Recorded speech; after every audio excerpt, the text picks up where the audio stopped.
Blog Talk Radio.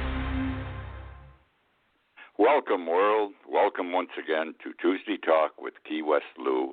I am your host, Louis Patron. The weeks, the days are getting crazier. Crazy. I don't know what's going on in this country. We're in trouble. And, you may find the president amusing or you may find him quite serious. But we are in trouble. We're heading for disaster economically, governmentally. We may end up in a war.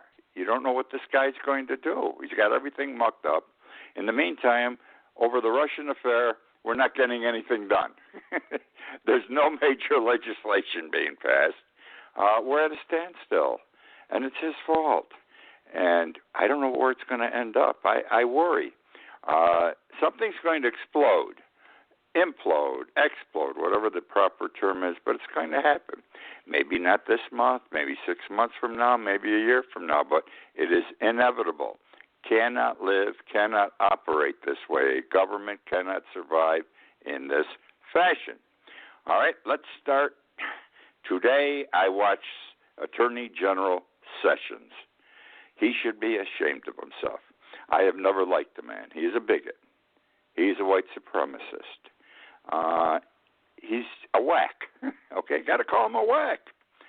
Everything that Obama did and even many things Bush too did to improve the quality of life in this country, Sessions on behalf of Trump is undoing. He's changing the way laws are going to operate and everything else. The man is a disaster. He's a throwback to the 1950s.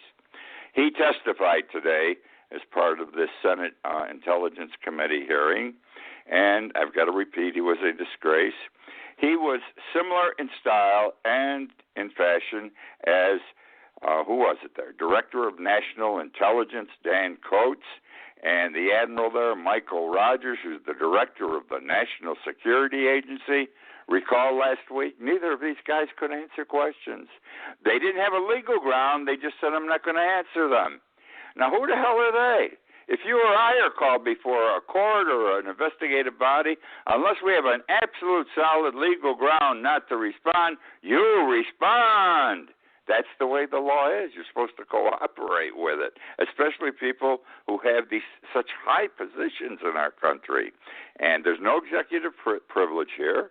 It hasn't been called for, and they just don't think it's right, in effect, to say something that might hurt the president of the United States, or say something that they found out, he told them, and they don't feel they should reveal it, though it's not considered confidential. So I don't know where the hell they're going. So, again, he refused today to answer questions without a legal basis. How are we ever going to get to the bottom of this Russian collusion issue if people don't testify? You need more than Comey. I'm sorry. I'll tell you what's going to happen. Think back to Nixon and Watergate. At some point, someone in the process is going to break down and talk. It took a while with Nixon and Watergate, and that man was a member of the White House staff, John Dean, and he was the first to say, okay, I'm going to talk, and that was the beginning of the end for Nixon. I'm not sure who it's going to be in this situation. I laugh, you smile, but it could be Michael Flynn. He's already said he's willing to blow people in. He wants to see what kind of a deal he's going to get, and in the end, Mueller may make a deal with him. Now, as to the investigation itself, this Russian collusion investigation, understand this is only the beginning. There's a lot of digging now, tomorrow, next week, several months from now. A lot of digging ahead of us. I have said, and I continue to say,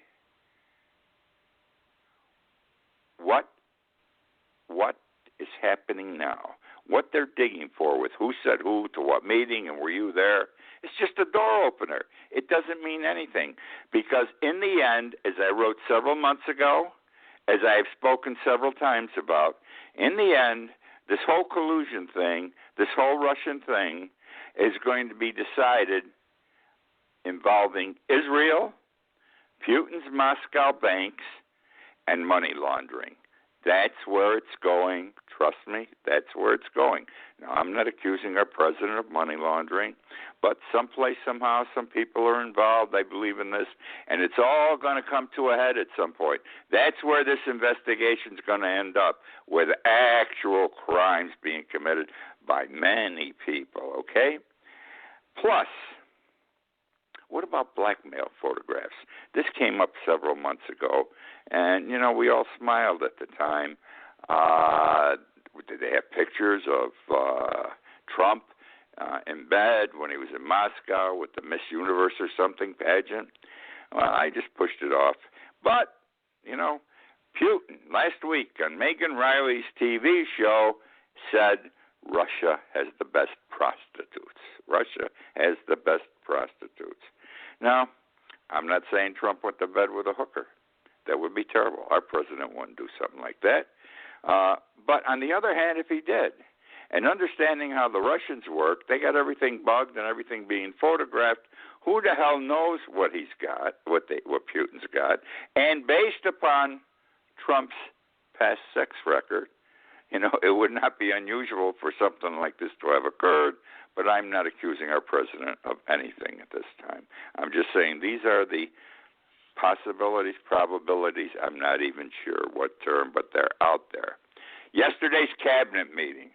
I couldn't believe what I saw, and those of you who saw it had to feel the same way. Here was his entire cabinet sitting at a big conference table with Donald Trump. And the camera went around, and each cabinet person, these are big people, was required, or did say, I'm not saying they were required, but they all said, Mr. President, you're terrific. You're the greatest. Never had a better president. I'm in love with working with you. I love working with you. Nothing could be better. You're doing great things for the country, et cetera, et cetera. I never saw anything like this before. Not the purpose of a cabinet meeting. You're wasting everybody's time. You're wasting my taxpayer dollars. They're supposed to do business there. What they were doing, his cabinet, were kissing Trump's ass. Okay, no question about it. Disgraceful. Disgraceful because each one of those cabinet members was a successful person in their other life. They don't need that kind of submission, even if it is to the man who is the President of the United States. They don't need to keep those jobs. They don't need to kiss ass. And at the same meeting, Donald Trump, he praised his presidency. He said it's one of the most productive in history. And he also says he has passed legislation at a record-setting pace, almost as good as Franklin Delano Roosevelt. Well, let me tell you something. Donald Trump deceives himself. He probably believes in his own mind that these representations are true, that the first 3 or 4 months have been the most productive in history, that he's booming legislation through. But let me ask you, what's happened so far? Not one piece of major legislation has been passed. I'm talking passed and signed into law. He's got nothing going. No health care, no tax cuts, no infrastructure, nothing. None of the things he said he was going to do day one, repeal Obamacare. Nothing's happening because he doesn't know what the hell he's doing, and his staff don't know what they're doing. What an inept, incompetent man we have elected to the presidency. It's absolutely amazing. I want to talk about Boeing. See, I believe that Trump can be bullshitted, and I'm talking in basic terms. That's the only way I know how to put it with this guy. He's been bullshitted. Recall, Boeing, they make airplanes. And here it was, he's not even president yet. He's been elected. He's in the transition period. It's around December 20th, 21st. And he sees, we're doing a new U.S. Air Force One for the president. Won't be ready for 4 years. It's going to cost so many billions of dollars. And he says, rip off, because he's got a plane like that. Not as good, of course. Rip off. Not going to pay that kind of money. And then he sees a contract, as I recall, with Boeing for so many new planes the country's going to buy. Terrible. Too expensive. Not going to buy them. So what happens? There's a meeting on December 21st, the first meeting, between Trump and the CEO of Boeing. His name's Muhlenberg. And they had a series of 3 meetings. And over those 3 meetings, they became buddies, tight buddies, okay? How am I going to put this? It was kumbaya at the end of the 3 visits, okay? Trump visited the Boeing plant in North Charleston, South Carolina. The CEO, Muhlenberg, was there, and he said to the employees in the plant, and I quote, "We've got a voice at the table." Now, of course, the price was cut on US 1. Muhlenberg said, "We're only going to work in this country. We're not going to build plants in other countries. We're going to stay in the United States, build planes here," because Trump promised them all kinds of things, tax breaks for the rich and everything else. And it looked like a good deal to Trump. He says, "This is what I want." The CEO says, "Okay, boss, you're the president. We'll give it to you. We'll work with you. We're not going to, do this in other countries anymore, build planes. We're going to do it in the United States." And Trump went before the American people and said, "I am creating jobs. I have saved jobs." Well, what's happened in the last 3 months? Not very long since that time, okay? Boeing, buddies with Trump, Muhlenberg, is building right now or planning to build new factories in China, Saudi Arabia, and India. What the hell happened here? CEO Muhlenberg here says, well, we're not taking jobs away from the United States. Follow me on this. He says, the number of jobs will not be reduced in the United States. We just won't be adding any new jobs. Well, we need new jobs. That's the whole idea. Number one, we don't want to lose any more. And number two, we got to create more jobs here because we got enough people out of work. Forget your 4.3% unemployment. Even when it was 7% and 6% with Obama, don't mean nothing. We got a 15 to 20% unemployment rate in this country. If you look at it properly, and economists will tell you that's the real number. Because at some point, the people unemployed go off the rolls, okay, and they are not counted. So CEO says, well, we got to do this.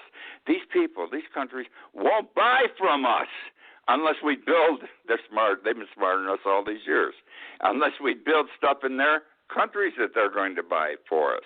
And that's how China, Saudi Arabia, and India have these deals going. Now, you have to understand, Trump, 2 weeks ago was in Saudi Arabia? They kissed his ass, okay? And he kissed their ass. They gave him the gold medal. He danced the dance. He flashed the black sword in the air. Our president, he dances with them, and I can't blame him. I've been to Greece a lot, and I dance with the guys and the women, and to break the dishes and all that kind of stuff. It's fun. So he was doing when in Saudi, do what the Saudi Arabians do. Anyhow, what I'm trying to say is when Trump was there, he announced, over 10 years, we're going to sell so many $1 billion worth of airplanes and other equipment to Saudi Arabia that's going to be manufactured, of course, in the United States. Let me tell you what happened. You can't trust the Saudis. I'm sorry, you can't trust them. While Saudi Arabia is dealing with Trump at this meeting, they're all also dealing with Boeing. I don't know if anybody for Boeing was there. I'm beginning to assume someone was, like Muhlenberg, because at the same state meeting between Trump and Saudi Arabia, a deal was made between Saudi Arabia and Boeing that Saudi Arabia is going to buy $50 billion of defense and commercial machinery, etc., from Boeing. Boeing's going to make it and sell it to Saudi Arabia. It's going to buy it. However, part of the agreement between the Saudis and Boeing is that the completion of the manufacturing of the Boeing Apache attack helicopter would be manufactured in Saudi Arabia. Hey, this is what they're doing in India, Boeing. And this is what they're doing in China. And here, our president, he had this meeting. He got the gold medal. He danced with the Arabs. They promised him the world. And now he doesn't even understand they're screwing him. They've gone back on their word already because of what I've just spelled out for you. I want to talk about another issue. Does color matter, the color of a person? And this involves, to a certain extent, public theater, well-known public theater, was presenting recently a Shakespearean show, Julius Caesar. We all know Shakespeare's Julius Caesar, et brute. But it's done in a modern setting. Today's clothes, speech as if it were today, et cetera, et cetera. The same story, exact same story. Trump in the play Donald Trump was Caesar, or Caesar was portrayed like Donald Trump, okay? And the actor playing Trump, Caesar, looked like Trump, wore long ties, business suits, even had hair done like Donald Trump. And just like Caesar, et brute, Caesar, Trump, got knifed to death on the stage. Immediately, Delta and Bank of America withdrew all sponsorship of public theater. They thought this was terrible. Well, let's go back to 2012, 5 years ago. Same play done in a modern version by the acting company. They were on a national tour. Caesar was played by an African American in a business suit. He looked like Obama, and he knifed and got killed on the stage. No one went through financial support because Caesar looked like Obama at that time, but they're doing it today. What kind of a hold does this man have on people? What fear do these people have? Everybody's afraid of doing things, especially big business. They don't want to get screwed in any way. Whatever you want, boss, we're going to do for you. You're the man. Well, I don't know. What's good for the goose should be good for the gander, and if it was okay in 2012, it should have been okay today. The Berlin Wall. Can you remember the Berlin Wall? Let me start this way. Two things have blown my mind in my lifetime, and I'm 81 years old. And I got to say, only two things blew my mind, but they were big. Things I believed would never occur. It was impossible for them to occur. One was man on the moon. Wow, absolutely impossible. Who would have thought we were going to land on the moon and a man was going to walk on the moon? I found it very moving, extremely moving. To this day, I am impressed. The other was the Berlin Wall coming down. In 1969, the Russians got mad at the Allied forces. There was four different countries occupying Berlin. It was stupid, but that's the way it ended up after World War II. And the Russians got mad at everybody else, especially us, and they built a wall around their area of Berlin that they controlled. And it was called the Berlin Wall. And that thing was up for about 20-odd years, 20 years. When that wall went up, I never thought it was going to come down. I'm telling you. No one ever thought the Berlin Wall was going to come down. You have to remember the times. I'm an adult through this whole thing. I feared we were going to go to war. From the end of World War II, I was an adult then, till 1990-91. Every person in this country, every American feared we were going to be involved in a nuclear war with Russia. Our children went to school, were taught how to get under the desk as if that was going to help them, if there was going to be an air raid. Some people built bomb shelters, concrete bomb shelters, under the earth in their backyards. And the fear was always we were going to go war, an atomic war. They were our enemy. And it was true. They were our enemy. We were their enemy. All right, so in 1969, the wall went up. On June 12th, 1987, June 12th happened to be, I think, yesterday. In 1987, June 12th, Ronald Reagan, President of the United States, stood before the Berlin Wall in front of thousands of Berlin people, and he said to Secretary Gorbachev, the head of the Soviet Union at the time, he wasn't there, but he said it. He said, take down this wall. I watched it on TV. I heard it. I saw it.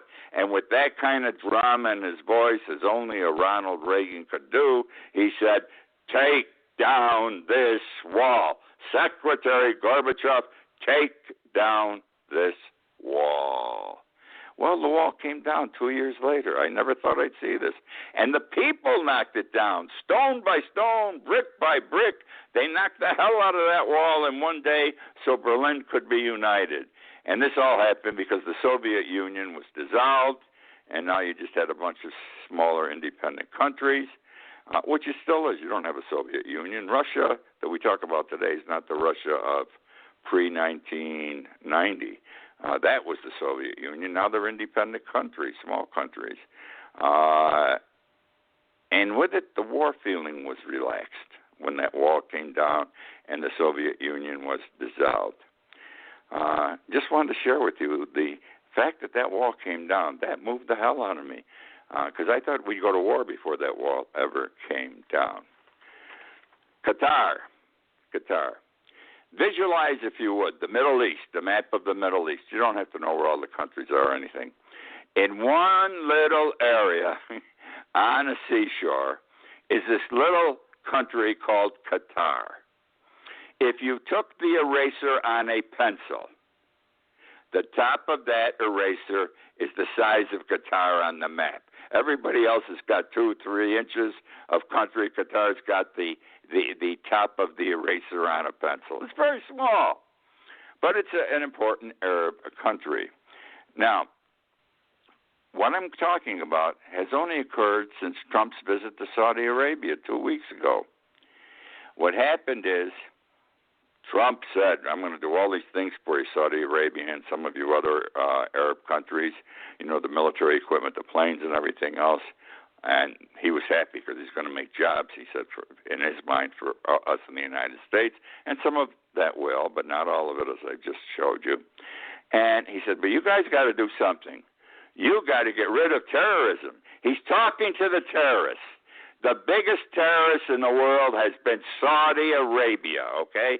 Our friends, those who gave us $4 a gallon gasoline, those who had 15 or 17 of their citizens on the airplanes on 9/11, okay?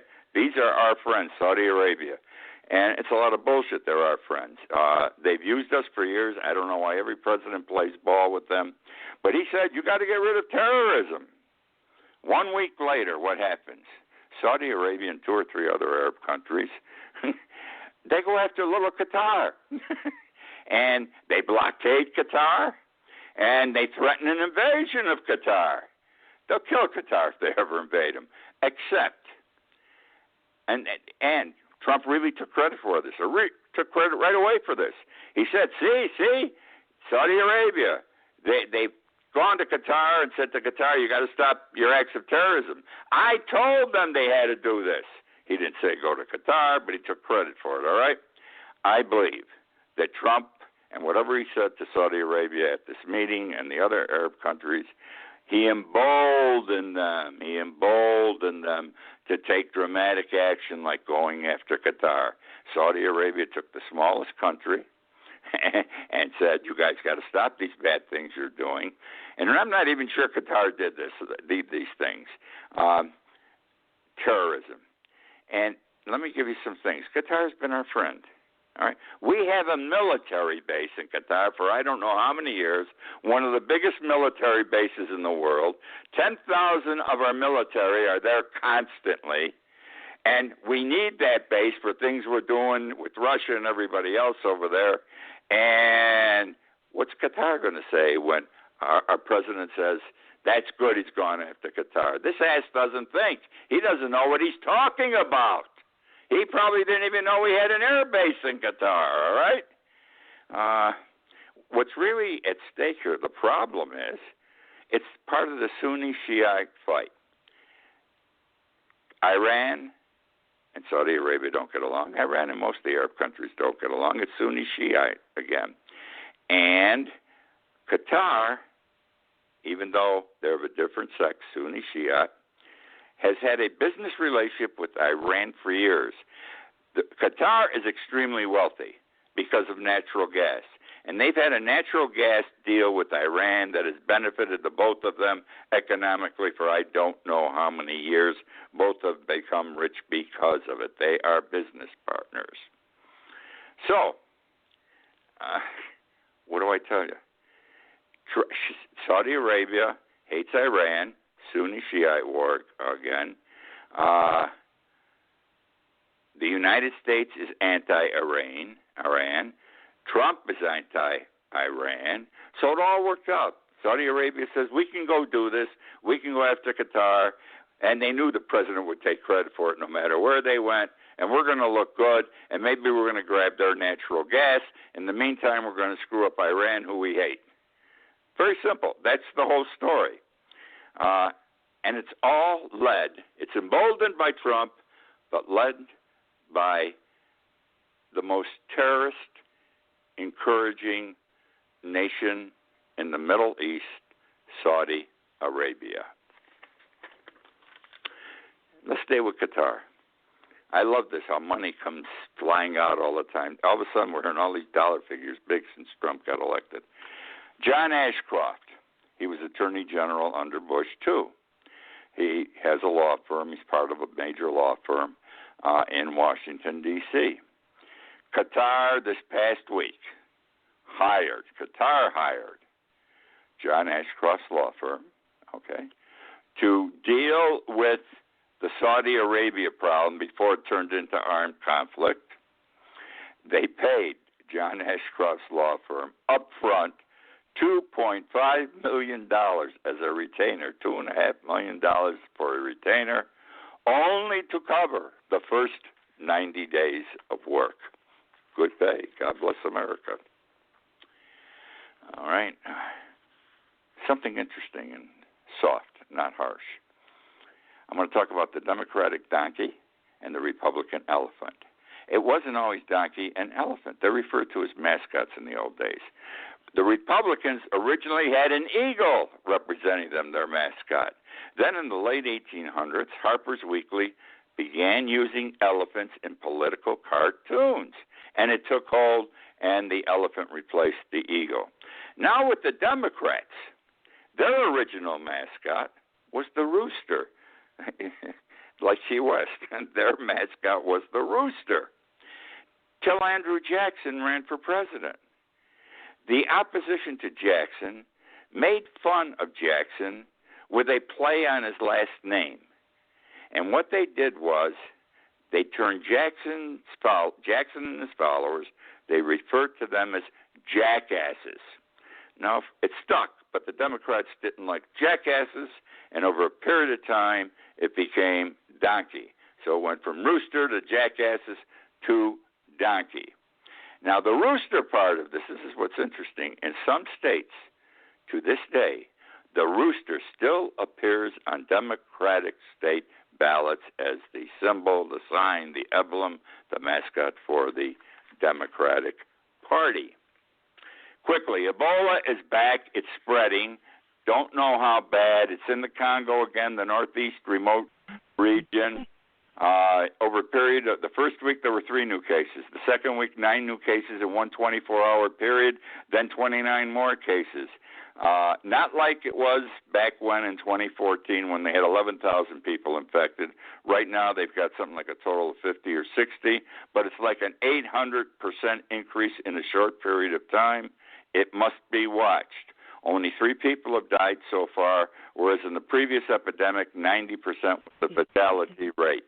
Steps are being taken to contain it. However, we have been warned that if it gets out of hand, most of Africa, all of Europe, and most of the United States would be infected. That's what they're saying. I don't know if it's true. That's the show for this week. I hope you have enjoyed.